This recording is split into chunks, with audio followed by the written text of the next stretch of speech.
दोस्तों बिहार के जितने भी सरकारी विद्यालय आप देखते हैं ना उस विद्यालय में भर्ती होने जा रही है। ये भर्ती सहायक शिक्षा विकास पदाधिकारी के पदों पर होने वाली है, जिसे हम लोग एईडीओ के नाम से जानेंगे। ये भर्ती एक प्रकार से समझिए नई नहीं इसको बोलेंगे, क्योंकि ये भर्ती पहले से ही इसका आवेदन प्रक्रिया हो चुके हैं। इस भर्ती का एग्जाम भी हुई थी, लेकिन उस एग्जाम को कैंसिल कर दिया है। अब नए सिरे से इसका एग्जाम होगा, क्योंकि आप बीपीएससी में जानते हैं एग्जाम पैटर्न में बदलाव हो चुका है। अब इसका 2 चरणों में इसकी एग्जाम होने जा रही है।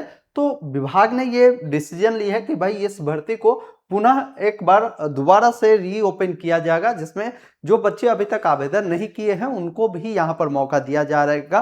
तो मैं सारी चीजें बताऊंगा कि जो बच्चे चाहते हैं कि बिहार के सरकारी विद्यालयों में एईडीओ के पदों पर काम करना, जिसे हिंदी में सहायक शिक्षा विकास पदाधिकारी के नाम से जानेंगे, तो इस पोस्ट पर अप्लाई करने के लिए क्या आपकी योग्यता होनी चाहिए, क्या आपकी उम्र सीमा होनी चाहिए, इसमें चयन प्रक्रिया कैसे होगा, और बाकी जिन बच्चों ने पहले से फॉर्म भरा है उसको दोबारा से आवेदन करने की कोई जरूरत नहीं होगी। उसके लिए जो एग्जाम होने वाला है तो उनका एग्जाम कब से होगा, क्योंकि अब फॉर्म फिलअप आएंगे तो ज़्यादा लंबा नहीं चलेगा, बहुत जल्द इसका एग्जाम प्रक्रिया भी होगा, उसका भी अपडेट आ चुका है। तो वीडियो को अभी तक लाइक नहीं किया तो लाइक कर चैनल को सब्सक्राइब जरूर कर लीजिएगा। इस प्रकार के जो भी अपडेट होगा ना आपको आगे भी मिलता रहेगा। अभी आप देख पा रहे होंगे आज के ही हिंदुस्तान के जो पेपर कटिंग है ना उसमें यह जानकारी दिया गया था कि एईडीओ परीक्षाओं में आवेदन को दोबारा खुलेगा पोर्टल। इसमें बोला गया है कि बिहार लोक सेवा आयोग सहायक विकास पदाधिकारी यानी सहायक शिक्षा विकास पदाधिकारी, जिसे एईडीओ के नाम से हम लोग जानते हैं, उसका विज्ञापन फिर से जारी किया जाएगा। ये चीज आप स्पष्ट रूप से देखिए, थोड़ा सा मैं जूम कर देता हूं। इसमें बोला गया है कि इसकी भी अब जो परीक्षा है 2 चरणों में आप जानते होंगे ये होगी। अब 2 परीक्षा इसमें होने वाली है। आयोग इसका फिर से जो पोर्टल है वो खोलेगा। वैसे अभ्यर्थी जो अभी तक आवेदन नहीं कर पाए थे, जो नए हैं, वैसे अभ्यर्थी को इस पर आवेदन करने की जरूरत नहीं है। जो अभ्यर्थी पुराने हैं उनको दोबारा आवेदन करने की भी जरूरत नहीं है। जो छूटे हुए बच्चे हैं जो अप्लाई नहीं कर पाए थे वो बच्चे इसके लिए आवेदन करेंगे। इसकी परीक्षा जो हुई थी आपने देखा ही होगा, वो रद्द हो गई थी। बोला गया कि इसके लिए जल्द जो इसका जो प्रक्रिया है शुरू की जाएगी। इसकी भी जो प्रारंभिक परीक्षा है वो दिसंबर जनवरी में जो है ये हो जाएगा। इसको लेकर विभाग ने स्पष्ट किया है, और विभाग की ये भी कोशिश है कि जितने भी एग्जाम जो अभी तक रुकी हुई है उन तमाम एग्जाम को जल्द से जल्द करवा ली जाएगी।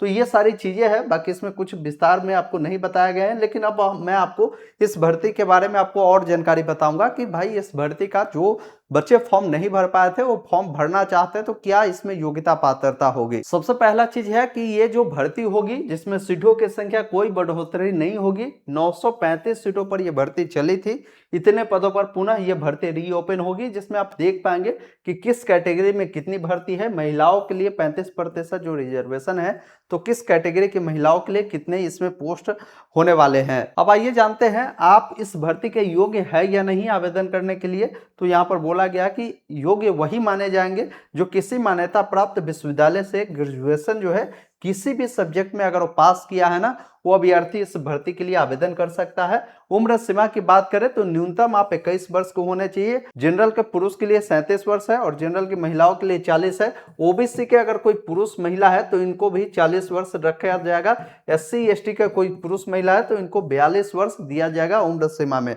तो ये अगर आप क्वालिफिकेशन और उम्र सीमा को फुलफिल करते हैं इस भर्ती के लिए आवेदन आप कर पाएंगे। बाकी जिन बच्चों का इसका आवेदन छूटा हुआ था वो लोग आवेदन करना चाहते हैं, ये कुछ डॉक्यूमेंट देख लीजिए, इसको आप रेडी रखिए। सबसे पहला है डॉक्यूमेंट है कि आपकी 10वीं का जो मार्कशीट है जिसपे आपकी जन्म तिथि दी गई होगी वो आपका चाहिए होगा।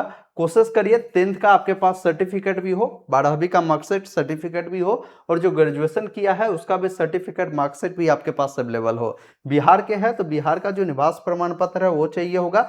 रिसेंट का 4 पासपोर्ट साइज का फोटो चाहिए होगा। कोई दिव्यांग है तो दिव्यांग प्रमाण पत्र आपको देने होंगे ताकि आपको छूट मिल पाए। इसके अलावा आपको हिंदी इंग्लिश में सिग्नेचर अपलोड करने होंगे। फिर कोई बिहार के बच्चे हैं जैसे SC ST है तो इनको क्या है कि अपना कास्ट सर्टिफिकेट देने होंगे। और जो ओबीसी वाले बच्चे हैं इनको एनसीएल सर्टिफिकेट देने होंगे, ईडब्ल्यूएस वालों को ईडब्ल्यूएस सर्टिफिकेट देने होंगे। इसके अलावा एक आईडी प्रूफ जिसमें आप अपना आधार कार्ड आप दे सकते हैं। फिर आपको लाइव फोटो वेब कैम के माध्यम से कैप्चर करना होता है, ये चीज भी ऑनलाइन होगा, तो उसमें सारी चीजें आप कर सकते हैं। तो बाकी आगे जब इसका ऑनलाइन अप्लाई होगा मैं आपको जानकारी दे दूंगा, लेकिन विभाग को इस प्रकार का काम जो है नहीं करना चाहिए।